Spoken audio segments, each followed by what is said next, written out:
West African forces have already arrived in Monrovia, so hopefully the carnage will settle down soon. Joining us now from Houston is Dr. K. Paul is just back from Liberia and is trying to help children who have lost their parents over there. His website is globalpeacenow.com. All right, Doctor, I've been watching video coming in all day from Liberia. Everybody has a gun. Everybody has a gun, all right? People are walking around, they're looting, they're doing everything. Now, Americans are very concerned about sending U.S. troops in there because of Somalia and Mogadishu. Can you reassure them? Let me assure you one thing for sure. First of all, we are dealing with a great problem in Africa with more than 1 million children who are on the streets picked up by these Al-Qaeda and other networks, giving them little food and drugs and guns and rifles to shoot at. That's why our organization, we are in 40 of the 53 countries, picking up those street children. With 310,000 street children already, families have been inspired to taken off the streets. This week, we have taken 2 major street children completely off the streets. So we have to solve the major problem of the street children. Literally 10 million street children we have in that country, I'm sorry, in the continent. So that's another day for another program. But let me assure you this. Now we have the peacekeepers in Liberia, and now the things will, as I mentioned on your program last show, what everybody's saying is not true. President Taylor, I spoke to him again 4 times in the last 24 hours, and the future president of that country twice. We will commit to what I have committed already. All right, so look, all right, fine. He's going to go. We don't know when he's going to go, but we assume he'll go. He's a war criminal. The UN has indicted him as such. He'll go to Ghana. Fine. But the problem is the United States forces, for us, you know, look, everybody feels bad about Africa.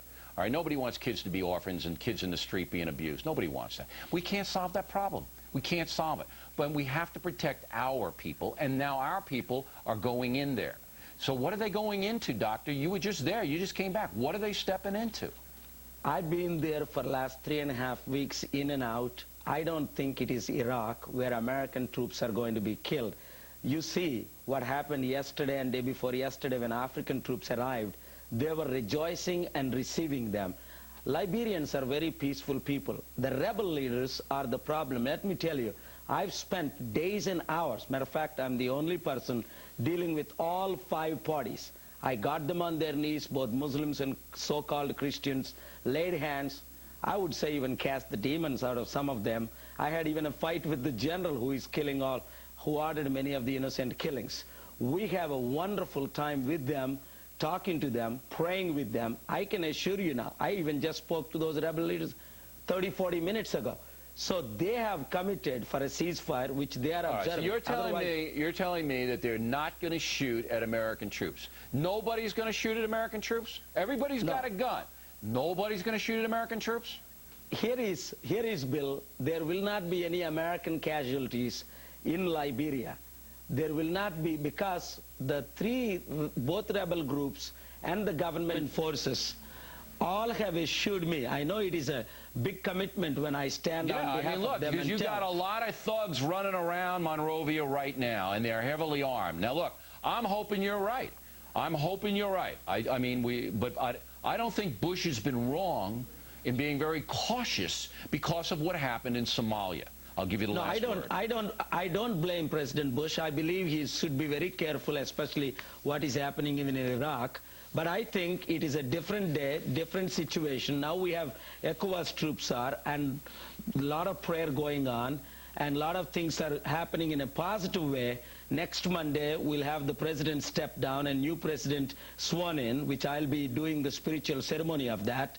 And as people are continually praying, I think it will be very smooth landing and smooth. Well, let's hope so, Doctor. And we appreciate you coming on. I know you're very busy back and forth, and we'll pray with you. We hope nobody else gets hurt over there. Thanks very much. Thank you. When we come back, abroad. Was the man responsible? Before he travels to the Middle East next week, he is here with us in studio. And Dr. Paul, it's nice to have you. It's interesting. I've heard about some of your endeavors behind the scenes, but you're one of those folks who you don't hear about often, who's a pivotal player in world events, and it's great to see you here. Thank you, sir. Welcome. What do you make of what happened today in terms of the peace process? You are planning to talk to members of Hamas, Hezbollah, some of these others. Do you think you can make a difference? As a humanitarian, I am responsible to do everything I can do to convince these people. I have spent numerous hours with these leaders in the past several years as I've extensively traveled to the Middle East. You know, enough is enough. I don't understand when these two parties will understand. How do you think you can make a difference? Because so many people have tried, and you've had some successes. A lot of people never thought Charles Taylor would ever step down. Matter of fact, on CNN, Margaret Thatcher said last Sunday, Charles Taylor was worse than Saddam Hussein. But everything is possible. You know, I have spent 51 phone conversations, more than 100 hours with him, prayed with him, convinced him, dealt with his heart. Actually, he never wanted to leave to Nigeria even 24 hours before. That's why President Obasanjo never came to pick him up.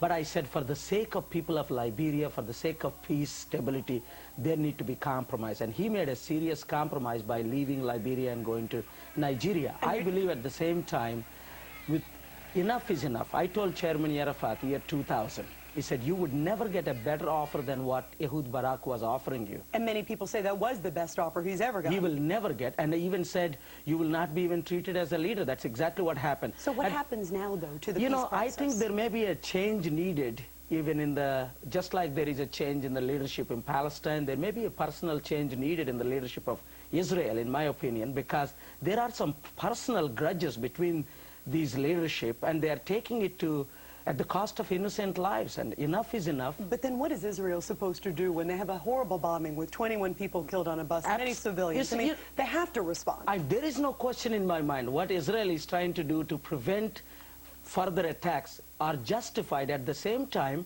you just like said, if they kill 1 or 2 leaders, what about 2,000 are coming up? When is enough is enough?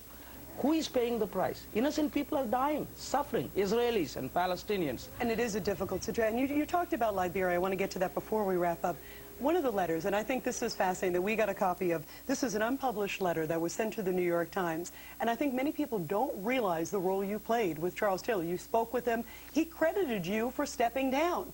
I want to read a quote. It says, the reason I chose to step down was because of a man named Dr.K. Paul. It was out of deference to him and his belief that this was the right thing to do for the people of Liberia that I ultimately resigned. Were you shocked that he actually did it? And here he's crediting you. No, actually, we have planned this for 35 days. Nobody believed me. New York Times, major newspapers all over the world calling me and asking me, will he ever step down? Nobody believed when I committed. He became a changed man. His heart was transformed. His life was transformed. He even left his 2 Muslim wives publicly in my rally. And never anything happened to him like that. But you know what? People do not believe in change. Even the so-called people say we are Christians, but when the real change takes place, the leadership does not understand there is a real change in Charles Taylor's life, and for which he stepped down and left the country. And leaving the country, the ECOWAS chairman said it would never happen. Unfortunately, do you want to hear, and this is very troubling, we're just getting across on the wires right now, Dr. Paul, that 1,000 people have been killed today in Liberia. So the situation, unfortunately, and this is coming from Liberian State Radio, so it sounds like Charles Taylor is gone, but the problem is still very much that's exactly what I told on Bill O Reilly's show when he asked me, when should troops come in? I said, Charles Taylor should not leave until there are proper troops. If he would have stayed, these killings would have not been total. In the last 1 year, there have not been 1,000 killings. Now why? There is no proper leadership. And all these people, 18 people that I met with, all of them want to become president for 4 million people. They don't care about the innocent people. I think there were mistakes made, and Taylor left. Now the responsibility on the shoulders of ECOWAS and U.S. leadership. Now, what happens with Charles Taylor? Because Charles Taylor has said, I may come back. In fact, it was interesting. I mean, he's in Nigeria, as you pointed out, not where he wants to be, but where he is. And he even said when he left, I'll be back. You know what? He called me a few hours ago, and tears in his eyes, even though I didn't see him face to face. What he's going through is tough times. But he has listened, called me as a spiritual mentor to counsel him. I said, President Taylor, if you die, you die. If you face war crimes, you cry.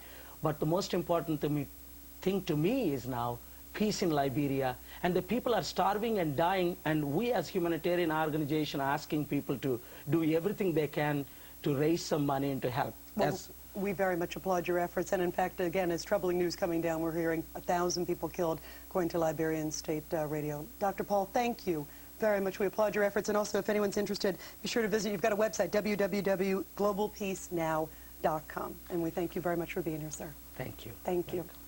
And coming up, we're going